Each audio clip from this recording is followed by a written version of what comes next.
Good afternoon there, YouTubers. I am gonna shoot a quick video here for you this afternoon on thinning plants because I'm gonna be doing a whole bunch of thinning here. So come along and join me. So underneath this nice trellis, I've got cucumbers in the first trellis, and I have got cantaloupe and watermelon on the second trellis.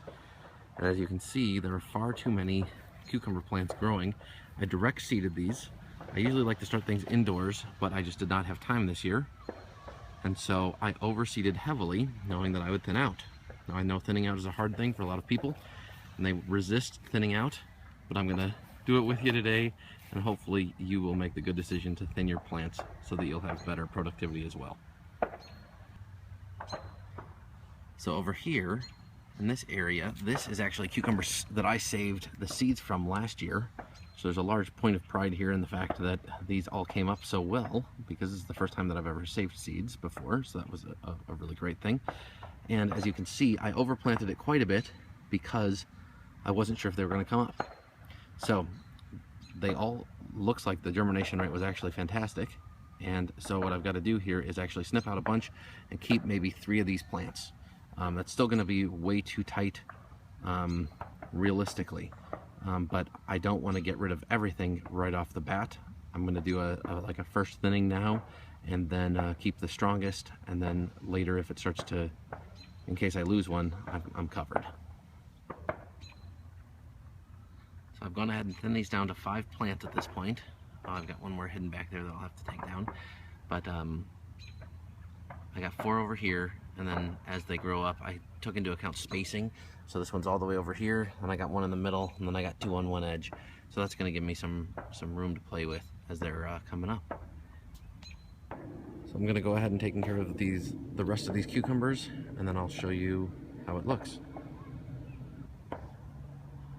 All right, so the cucumbers are all thinned out here. I saved maybe 3 of each variety. I have about 7 varieties actually planted in here, and that will give us a lot of diversity of our cucumber harvest. We really like cucumbers around here, and this looks really good. All right, so here's the acorn squash. They are all thinned out. I saved 1, 2, 3, 4, 5 right now. I don't know if all of them will still be kept. You can see I took some of these and just flipped them down.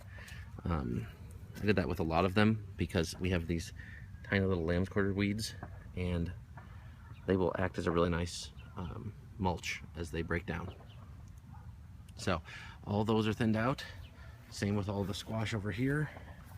I think I saved 2 of these varieties, maybe 3. 1, 2, 3 for now, and then 1, 2, 3, 4 over there. Oh no, 1, 2, 3 over there.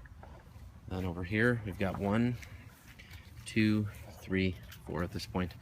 And like I said, I left all those pieces in there just to be a mulch to start to kill some of these weeds so I don't have to weed. So that's the scoop. Thin out your plants. You can always look for the most healthy, the ones that are farthest ahead, that germinated fastest and grew the best, and then also choose based on spacing. And you don't have to do all your thinning at once. You can thin in waves, so that then if you have anything bad happen to any of your plants, you've got a backup. Hope you're having a great gardening season.